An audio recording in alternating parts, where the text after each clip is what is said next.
Добар ден и од мене, почитувани драги дами, гости, присутни и посетители. Многу ми е драго што повторно после 2 години пауза заради ковид пандемијата сме на еден ваков убав настан, прекрасен настан, пред се едукативен, највлијателната женска конференција Профемина, на која што ќе дискутираме преку панел дискусиите кои што ги имаме во текот на денот за многу теми од животот, убавината, здравието, психата, комуникациите, друштвените работи. Но најважно од се мислам дека е што ќе имаме можност за одлично дружење и разменување искуства за многу убави работи. Ако се грижиме за убавината, треба секогаш да се грижиме и за здравието, бидејќи велат дека здравието е најскапоценото нешто во кое треба постојано да вложуваме. Еден од проблемите на динамичниот, модерен, секојдневен начин на живот кој што сите ние го живееме е прекомерното седење и намалената физичка активност. Сето ова е причина за појава на бројни заболувања, вклучително и хроничната венска болест, која што е честа, но за жал понекогаш многу малку се зборува за неа или пак ние лично самите малку време и посветуваме. Пациентите, луѓето одат на лекар кога веќе ќе стане можеби доцна, кога веќе се појавиле некакви одредени проблеми, а некога ќе се појават првите симптоми или проблеми со вените, како што се отоци, тежина, болка во нозете, ноќни грчеви, болка, жарење и печење. Токму затоа одбравме во оваа панел дискусија да зборуваме за хроничната венска болест, опфаќајќи ги сите важни аспекти за симптомите, причините, ризик факторите и она што е најважно, кога треба да почнеме со третманот и кој е најдобриот третман за да го немаме проблемот со вените. Со мене денеска имам 3 прекрасни дами кои што ќе ви ги дадат најрелевантните информации, препораки и совети како да се ослободиме од ваквиот здравствен проблем. Веднаш до мене е професор доктор Сузана Николова, специјалист дерматовенеролог од Универзитетската клиника за дерматовенерологија. Добар ден. Доктор Марија Анастасова, специјалист дерматовенеролог од Промедика Медикал Центар и Милена Ѓошевска од Крка Фарма Скопје. Добар ден и за вас. Добар ден. Да. Како еден убав вовет во оваа панел дискусија и темата за која што ќе зборуваме, а никаде при крајот ќе ви дадеме и вам можност да поставите прашања, без оглед дали вие лично го имате проблемот или пак некој од вашето обкружување, за да ги пренесете овие добри совети кои што ќе ги слушнете денеска, ќе го погледнеме видеото за хронична венска болест. Ширум светот, 8 од 10 возрастни имаат хронична венска болест. Од неа почесто страдаат жените, отколку мажите. Најчести симптоми и знаци се болка во нозете, чувство на тежина и оток во нозете. Вените ја враќаат крвта во срцето, за правилен проток на крв во долните екстремитети. Многу е важно вените да ги одржувате здрави. Има 3 механизми кои треба правилно да функционираат: венските валвули, мускулната пумпа и венскиот проток на крвта. Венските валвули обезбедуваат еднонасочен проток на крв. Ако се оштетени, крвта се движи во двете насоки и со тоа го зголемува венскиот притисок. Венската хипертензија има значајна улога во патофизиологијата на хроничната венска болест. Покачениот притисок ги оштетува валвулите и ѕидовите на вените. Понатаму, оваа состојба ги активира леукоцитите. Тие ослободуваат воспалителни молекули. Леукоцитите се лепат и мигрираат низ венските валвули и ѕидот на вените. Леукоцитите произведуваат токсични метаболити и слободни радикали на кислород. Воспалението ги оштетува валвулите, оштетувајќи ја нивната функција, се оштетува и ѕидот на вената. Воспалението ги стимулира и ноцицептивните влакна, што доведува до појава на најчестиот симптом на хроничната венска болест – болка во нозете. Воспалението влијае и врз микроциркулацијата. Активираните леукоцити ја зголемуваат пропустливоста на капиларите, што доведува до едем, оштетување на ткивото, промена на кожата и формирање на улкуси. Бидејќи хроничната венска болест е воспалително прогресивно заболување, важно е третманот да започне навреме, поради неговото воспалително дејство. Микронизираниот диосмин е лекот прв избор во третманот на хроничната венска болест. Флебавен содржи микронизиран диосмин. Микронизацијата ја зголемува апсорбцијата на активната состојка од гастроинтестиналниот тракт и со тоа се обезбедува подобра биорасположливост и терапевтска ефикасност на лекот. Флебавен го намалува воспалението, го подобрува венскиот тонус и ја стимулира микроциркулацијата. Се намалуваат знаците и симптомите на хроничната венска болест. Не дозволувајте болката во нозете да ви го попречи патот. Делувајте веднаш. Флебавен, лесен чекор за здрави вени.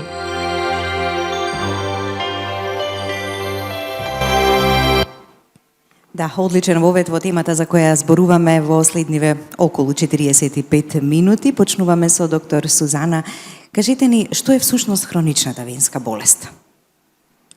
Јас прво би ве поздравила сите што сте присутни. Гледам дека повеќето се од женскиот пол и ние секогаш мислиме дека и жените се тие што повеќе боледуваат од промени на венската циркулација и тоа е навистина така. Од вкупно од популацијата, ако 60 до 80% од населението има некакви проблеми со венската циркулација, тогаш ќе кажеме дека околу 60% се жени. Меѓутоа, еве една мала утеха за жените, мажите пак имаат многу потешка клиничка слика. Тие некако доаѓаат во понапреднатите стадиуми на болеста. Тоа може би затоа што жените повеќе внимаваат на убавината, не толку дека внимаваат, туку првите клинички знаци се појавуваат на нозата. А бидејќи жените сакаат да носат и сукњи, тоа е видливо, така да најверојатно им пречи. Тоа што прво се забележува, тоа се тие проширени капилари или кои што ги викаме телеангиектазии. И телеангиектазиите многу од пациентите ги сваќаат како естетски проблем.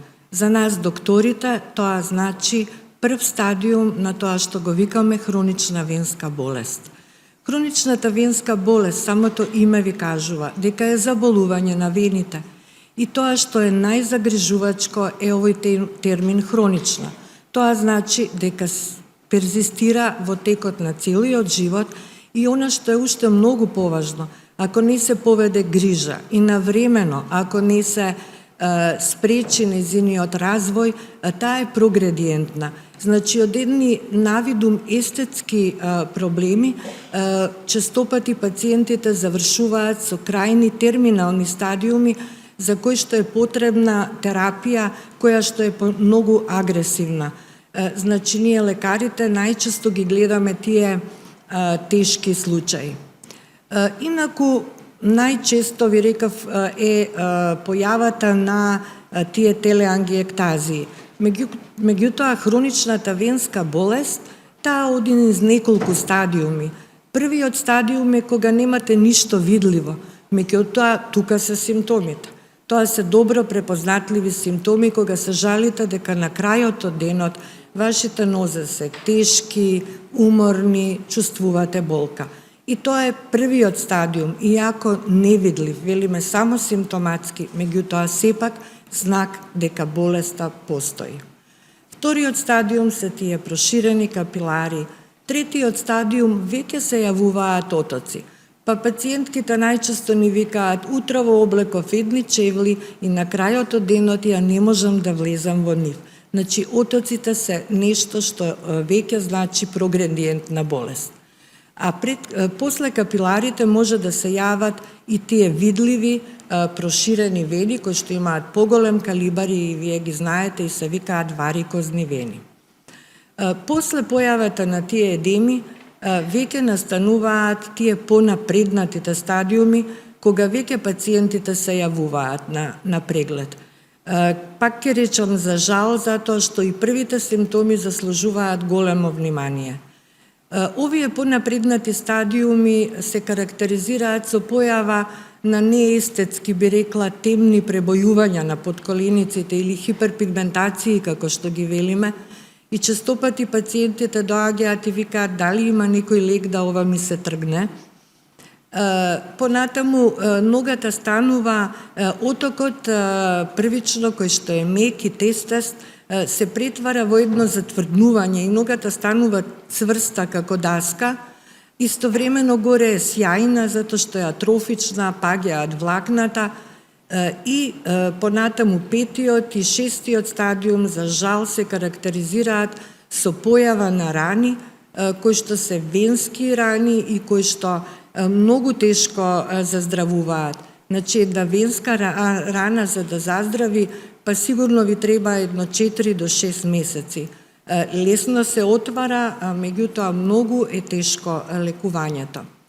Ова беше можеби да ви објаснам за прогредирањето на болеста, затоа што ние како лекари и со помош на фармацијата која што произведува тоа што ние ќе им кажеме, кое што ево патогенезата на болеста, ни овозможува едноставно кога и првите симптоми ќе се јават да со одреден вид на промена на стил на живот и на терапија, да болеста едноставно се сопре, да не напредува. А тоа што го имате во тој момент со различни методи да се подобри или да се излекува. Така да целата поента е рано препознавање и брзо реагирање во однос на хроничната венска болест. Да. Одлично ни објаснивте и стадиумите за да не дојдеме до она најкомплицирана и најсериозна последна фаза. Зошто настанува хроничната венска болест? Како настанува болеста е, би рекла, може би и многу едноставно и многу комплицирано од друга страна. Правени се многу истражувања ете како настанува. Порано се мислеше дека е тоа чисто циркулаторен феномен. Значи, многу едноставно, проширени се крвните садови и тоа е тоа. Фактички, тоа се велиме промени на големите крвни садови. Прво, за да разберете хроничната венска болест зошто настанува, треба да сватиме дека целата крв што доаѓа во нозете и што прави исхрана на нашите мускули и коски, за да е нормална функцијата, треба целата да се врати кон срцето. Во моментот кога тоа нема да се случи, венската крв заостанува во нозете и тогаш почнуваат проблемите. Кој помага? Сега ние сите знаеме дека земјината тежа ја влече крвта надоле. За да таа се врати кон срцето, тоа треба да одите контра таа гравитација. Како тоа се случува? Прво, ни помага мускулната пумпа. Значи, движењето со контракцијата на мускулите ги притиска крвните садови и испумпува крвта кон срцето. Понатаму, вториот механизам е тие валвули или клапи што се внатре во вената и кои што не дозволуваат кога ќе се пробутка крвта кон срцето, не дозволуваат да се врати крвта. Значи, имате пациенти кои што генетски се предиспонирани, тие имаат во старт лош квалитет или недоволен број на клапи, така да тие го имаат тој проблем во почеток. Меѓутоа и самата неактивност, седењето, тоа што често го имаме кај жените, затоа и тие највеќе се жалат на проблемите, таа инактивност и работа кога е стоење во исто место ни прави да имаме слаба мускулна пумпа и тоа го отежнува венското враќање на крвта. Значи, во оној момент, кога имате повеќе крв во нозете, од што би требале да имате, таа крв си се враќа кон кожата. Таа природно ги полни крвните садови во кожата. И оттаму првиот знак се тие мали капилари. Значи, тие не се естетика дека пукнале капиларите. Тие се знак на еден многу подлабок процес. И затоа велиме, терапија, внимание да се обрне веднаш кога почнуваат проблемите и симптомите. Така, брзо да се действува. Доктор Марија, како и за секое заболување и за хроничната венска болест, секако не интересира кои се ризик факторите кои што доведуваат до неа. Се извинувам. Ви благодарам на присуството, на сите заинтересирани што денеска дошле да слушнат што е најново и како да изменаџираме еден ваков проблем. Што Ризик факторите кои што кои се доведуваат до ризик ова факторите? заболување? Сакав да кажам едно, гледајќи ги лифлетите и рекламите на Крка, нели има едно интересно ливче на кое што пишува: не ги обвинувајте своите баба и дедо што ви оставиле такви гени.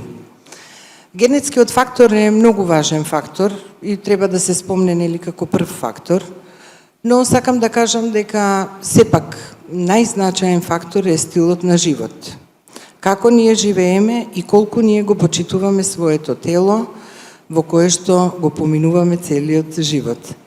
Вените не се само естетски проблем, туку се многу голем здравствен проблем, затоа што може би еден од најчестите здравствени проблеми. 60 до 80% од населението има проблем со венска инсуфициенција, а ако замислите, тоа се 8 од 10 луѓе, не е битен процентот што отпаѓа колку се мажи и колку се жени, има различни статистики, но тоа е речиси секој човек. Секој од нас има проблем со венска инсуфициенција, која што се јавува порано или покасно, во зависност од стилот на живот, од генетските фактори и како ние се однесуваме кон тој проблем.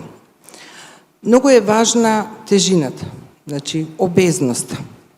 Многу е битно активноста, дали ја спроведуваме физичката активност или неактивност. Еве последните 3 години, бидејќи владе оваа пандемија, се почесто имаме проблем со многу здравствени проблеми, меѓу кои и проширените вени, венската инсуфициенција, а се тоа доведува поради неактивноста и поради обезноста. Може би поголем дел страдаат жените од венска инсуфициенција, затоа што една од причините е и хормоналниот дисбаланс кој што се јавува за време на бременост. И затоа жените после првата бременост веќе имаат некаков проблем. Мажите пак имаат, може би, во подоцнежните години, но тие имаат по полош степен, професорката ги кажа сите степени, и тие имаат полош степен на венска инсуфициенција. Други фактори кои што може да влијаат на венската инсуфициенција се и други заболувања. Може да биде некакво воспаление, некаква друга болест, коморбидитет, која што ќе ги засегне некако и крвните садови. Често заболување за кое знаеме да слушнеме или да прочитаме дека дури е и подценето, во смисла не од страна на докторите, туку од страна на пациентите или пак оние кои веќе ќе почнат да ги имаат проблемите со вените, а ги занемаруваат или не им посветуваат доволно внимание, па не бараат веднаш помош. Проблемот често не е препознаен. Мојот став е дека проблемот често не е препознаен, затоа што на крајот од денот сите се жалат дека имаат тешки нозе, дека им се отечени нозете и сите тоа го припишуваат на многу седам, работам пред компјутер, или цел ден стојам, или немам време да се одморам.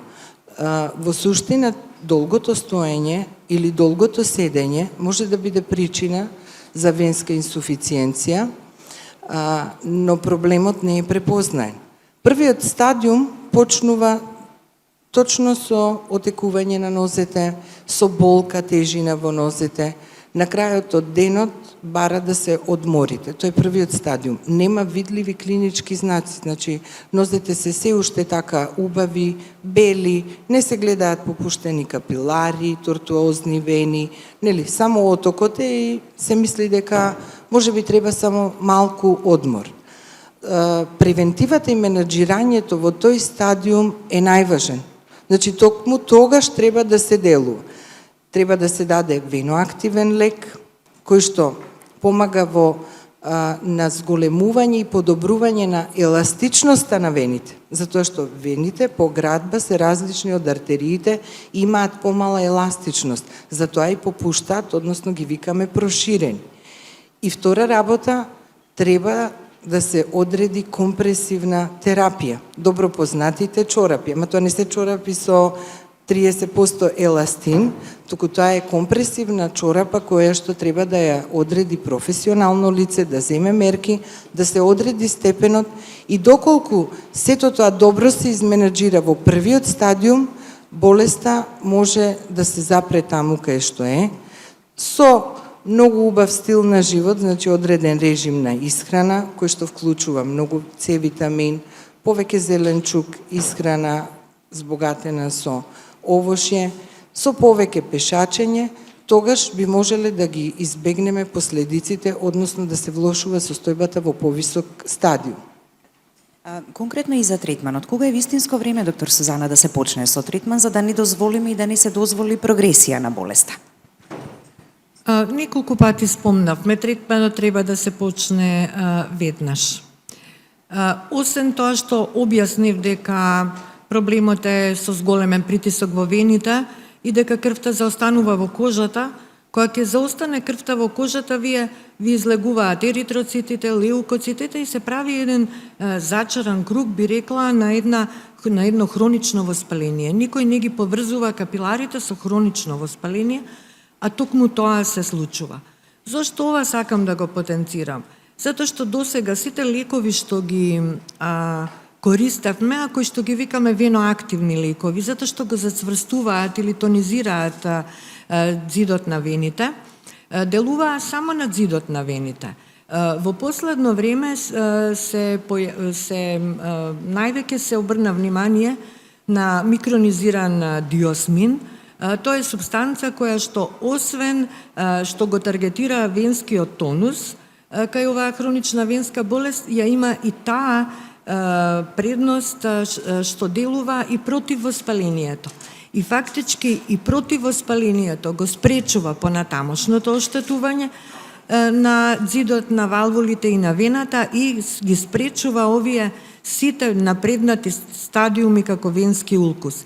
И тоа е нешто што многу ни значи нам на лекарите, затоа што сега со тој микронизиран диосмин можеме да ги таргетираме тотално сите аспекти на ова заболување и ние како лекари сме поуспешни, а пациентите се здравствено подобри.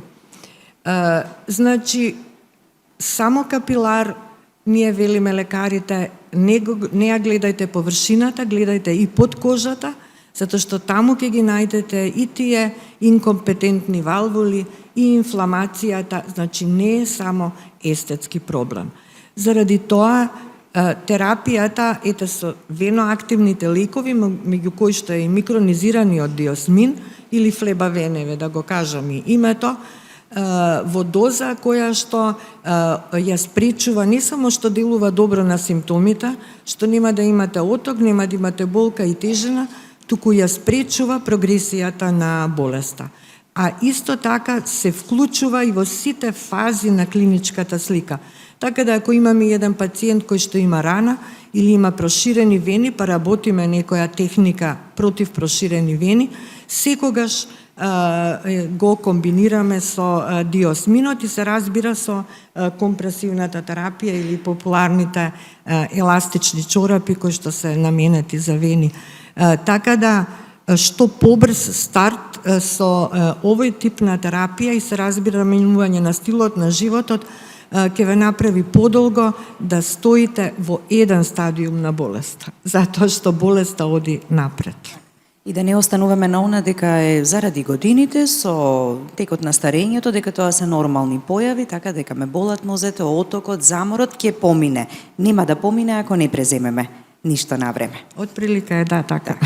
Доктор Марија, што им препорачувате вие на вашите пациенти во поглед на превенцијата и третманот? Јајдеве конкретно превенцијата која што е многу важна секогаш, нели, за секое заболување. Би им препорачала да се движат повеќе. Ако имаат отечени нозе и болки во нозете, да направат комплетен еден преглед и веднаш да почнат да пијат микронизиран диосмин. Многу е важно, делува на еластичноста и ја намалува болката. И ги чува нашите вени здрави. Да им помогнеме на вените да останат такви какви што сме ги добиле при раѓањето. Да бидат активни физички, да внимаваат на стилот на живот. Значи да пешачат, пешачењето е многу важно за тоа што вените сами по себе не прават контракции, контракциите ги прават мускулите, а тоа се случува само кога пешачиме.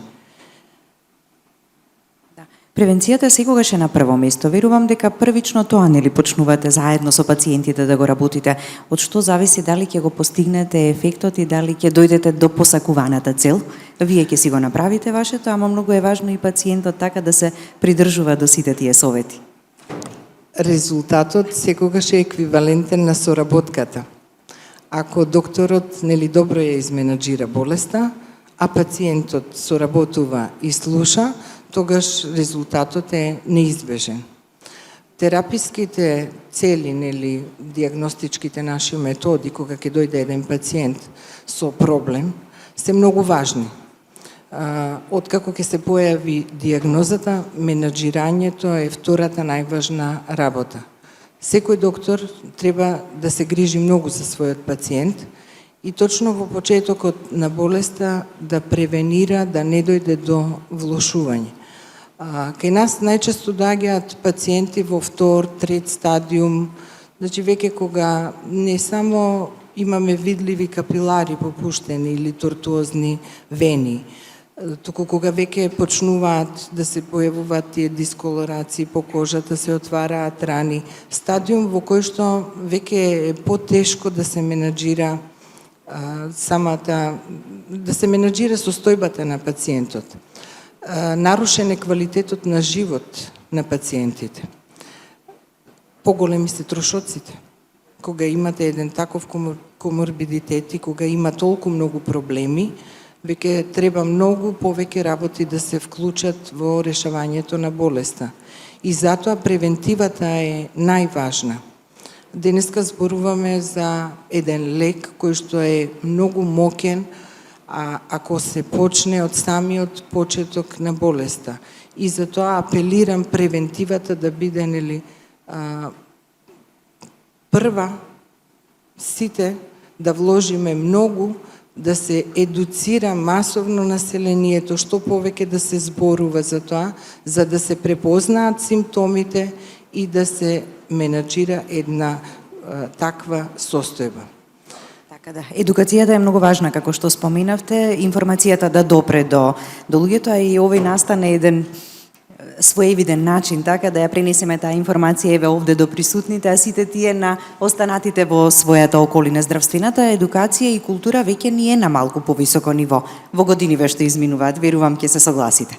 Оваа година мислам дека да, многу брзо се едуциравме од секој аспект, така да седејќи дома, интересирајќи се за нашето здравје, научивме многу повеќе за нашето здравје, како да го сочуваме и како да превенираме. Јас ги поздравувам сите денеска што дојдоа на овој настан. Се надевам дека добија информации од многу аспекти, поготово нели за вените. Ова поголем број се жени и бидејќи нели настанот е организиран од убавина и здравје и е профемина, сепак нозете се, да речам, нели еден женски адут на кој што жените многу полагаат, лицето и нозете, и се надевам дека денеска дознаа многу повеќе како да ги сочуваат своите нозе витки, бели, убави, да речам, што една моја пациентка вика, нозете ми се како географска карта, па не можам да носам сукња. Мислам дека денеска добија една информација повеќе, ама многу важна информација, како убавите бели нозе да ги сочуваат убави, бели, здрави, неотечени и неишарани. Зашто никогаш во животот не знаеме кога ќе се соочиме со одреден здравствен проблем. Доктор Сузана, какви техники се применуваат на клиниката за дерматологија и како се постигнува и од што зависи како ќе се постигне ефектот? Ова е едно убаво прашање, затоа што некако се рековме превентива, рана терапија, ајде сега нешто брзо и конкретно како може да се помогне кога веќе се тука промените. На клиниката за дерматологија повеќе од 30 години има амбуланта која што е баш посветена на болестите на вените, при што имаме извонредна соработка со нашите колеги хирурзи. Значи тоа се сите тие три чекори кога заедно работиме ниспротивставено, значи секој својот дел.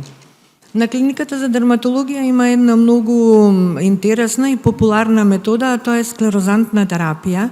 Значи кога веќе се појават тие телеангиектазии и проширени вени, методата е, ќе се обидам да ви ја опишам, во проширениот крвен сад се вбризгува, значи со интравенска игла, како кога се вади крв, средство за склерозација, се аплицира врз тоа компресивна терапија и после 1-2 недели се очекува тој крвен сад да се претвори во трака и да е невидлив. Фактички, велиме, пациентите некојаш кажуваат, ми се избриша капиларите како со гумичка.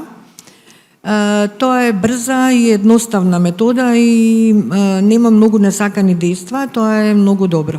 Меѓутоа, пред да се решите за оваа терапија, секогаш лекарот ја прави индикацијата, претходно прави едно снимање со колор дуплекс, значи тоа е неинвазивно, е ехо на крвните садови, затоа што ви реков, едни капилари може да значат проширена вена во длабочина и прво таа вена треба да се среди.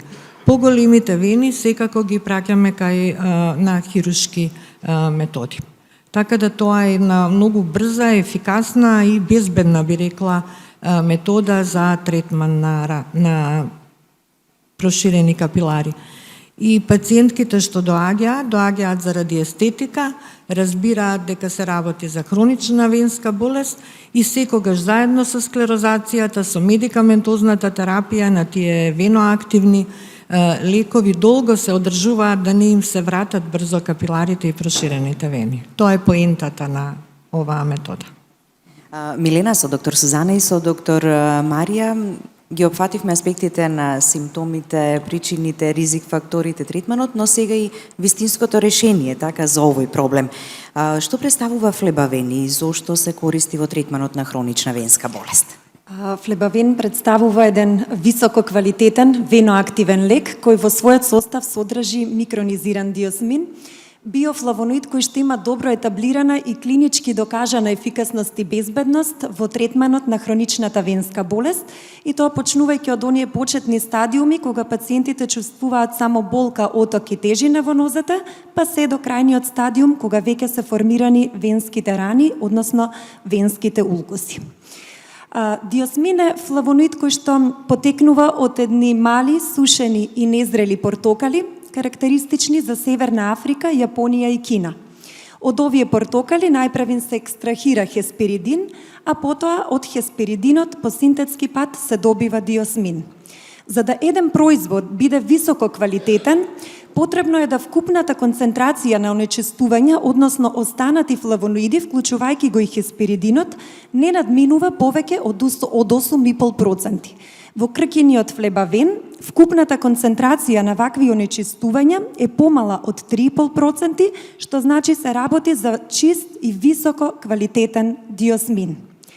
Од друга страна, таблетите флебавен содржат микронизиран диосмин, а во текот на денешното излагање всушност видовме дека сите интернационални препораки даваат најсилна препорака, имаат најмногу докази за ефикасноста на микронизираниот диосмин и тоа во сите стадиуми на болеста. Од почетните, кога имаме болка, оток и тежина, па се до крајниот стадиум кога се формирани венските улкуси. Всушност, микронизацијата е постапка која што возможува подобра биоразположливост и супериорен терапевски ефект, но од друга страна обезбедува и противвоспалително дејство, што е особено важно во превенцијата на развојот и прогресијата на хроничната венска болест.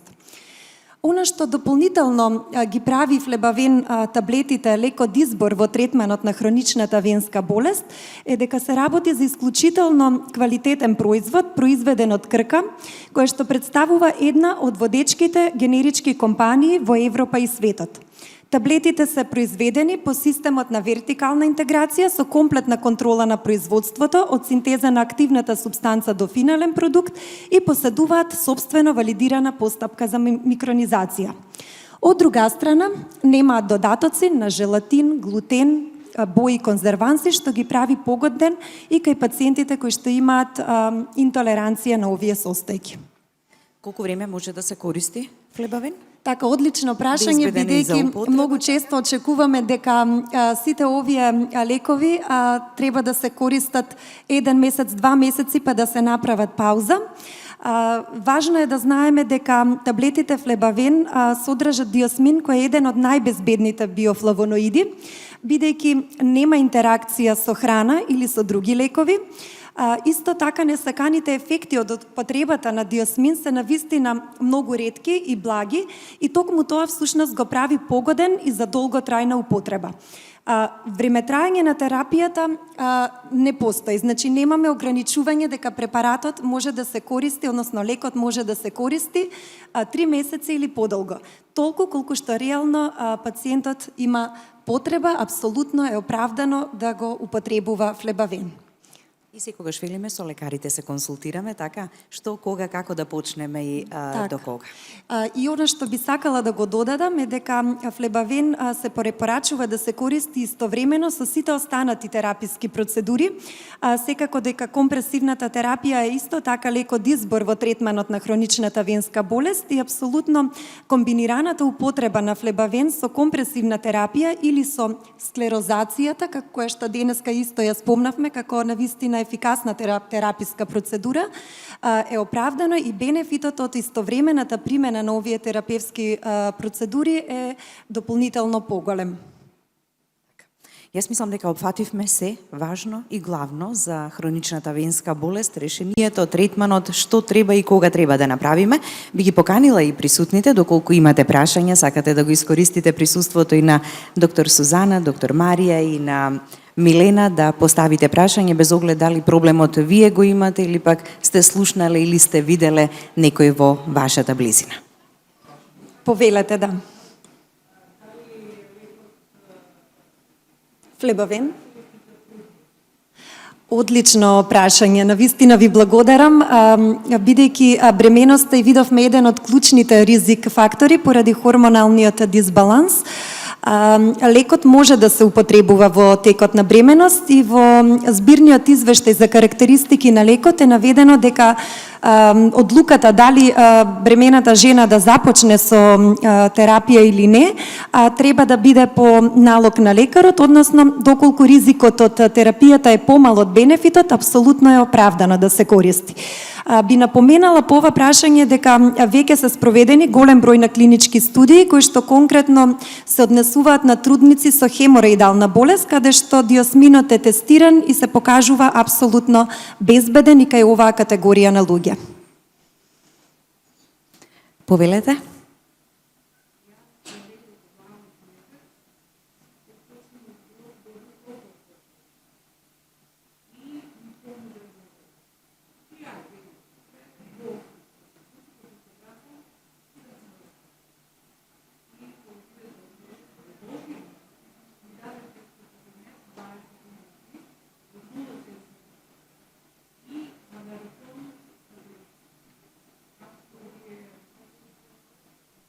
Дали слушнавте?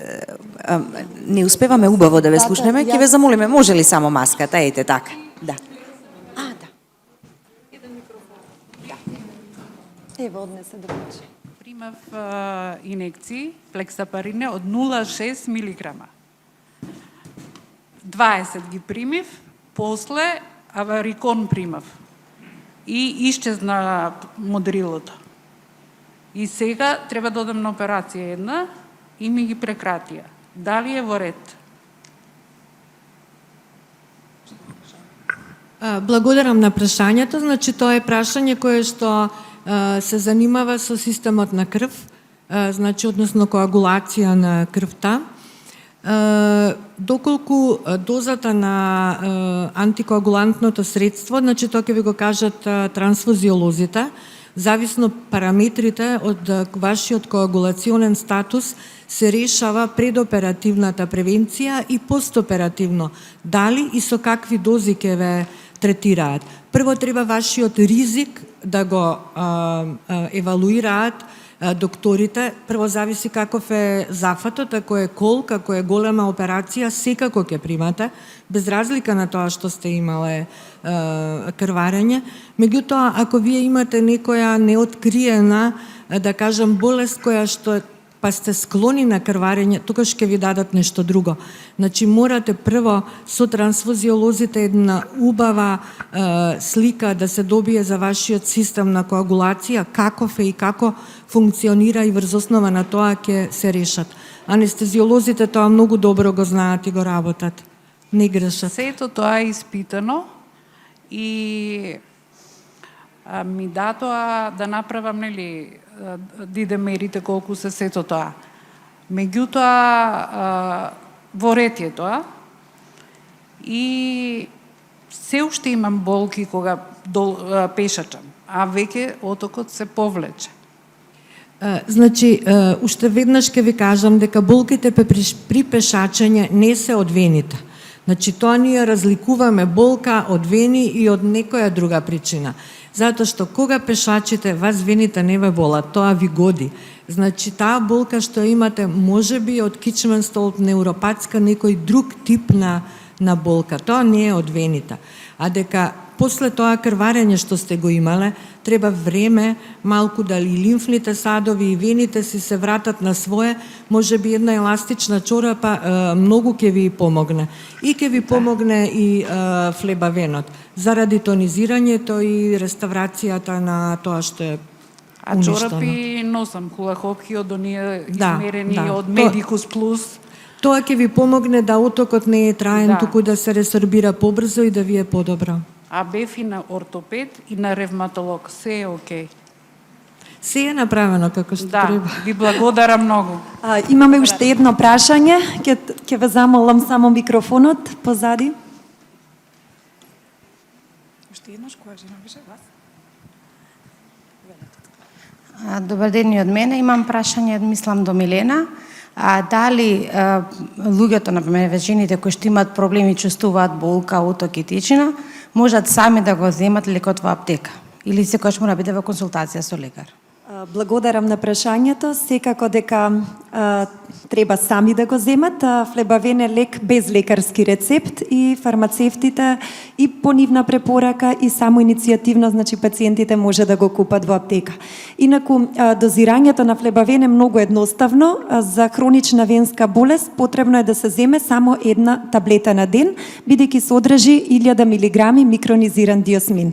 Така да има една вистина едноставна употреба. Веќе сме при крај. Ако имаме уште едно прашање, еве, повелете.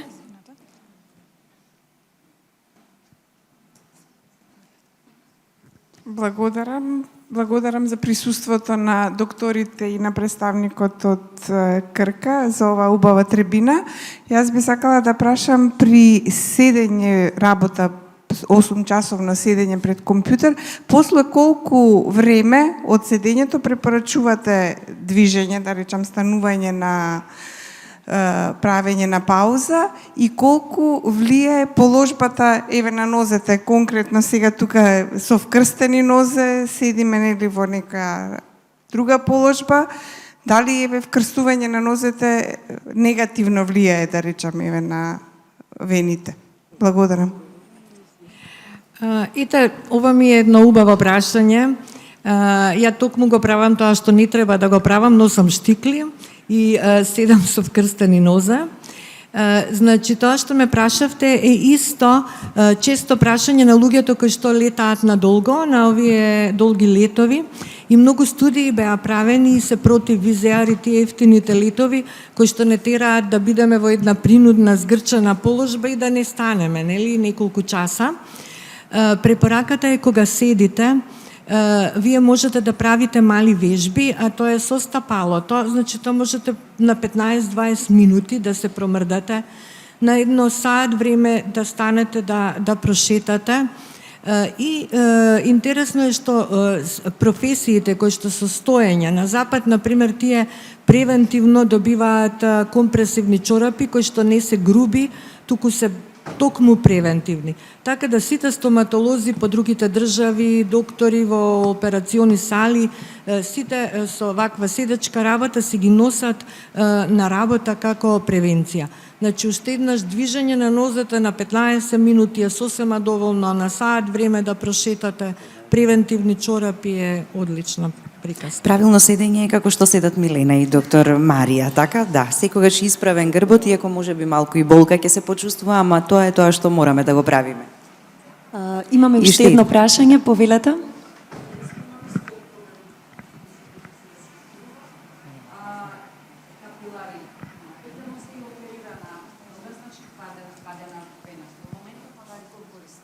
Дали е подобро аварикон или флебавен? Така. Да, мислам дека ме слушна. Значи во моментов авариконот и тоа го користам подолго време. Така. Да. Така. Тој содржи троксерутин, кој што исто така представува биофлавоноид, кој наоѓа примена во третманот на хроничната венска болест. Интернационалните упатства всушност категоризираат микронизираниот диосмин со највисоко ниво на доказ 1Б во третманот на сите фази на хроничната венска болест од C0, кога имаме само појава на симптоми, до крајната фаза, кога веќе се формирани венските улкуси. Додека троксерутинот има помало ниво на доказ во третманот на хроничната венска болест, 1C, што го прави инфериорен во третманот на хроничната венска болест во споредба со микронизираниот диосмин. Така што флебавен представува всушност веноактивен лек кој има најсилно ниво на препорака според сите интернационални упатства и студии кои што се спроведени кај пациентите со овој проблем. Така, ни останува време уште да доделиме еден убав подарок, пакет производи од Крка за една наша дама.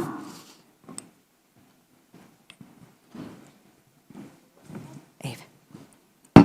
Ајде, доктор Сузана, извлечете вие.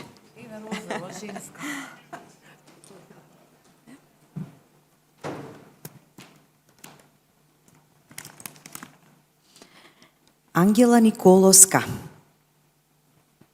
Дали Ангела тука? Да.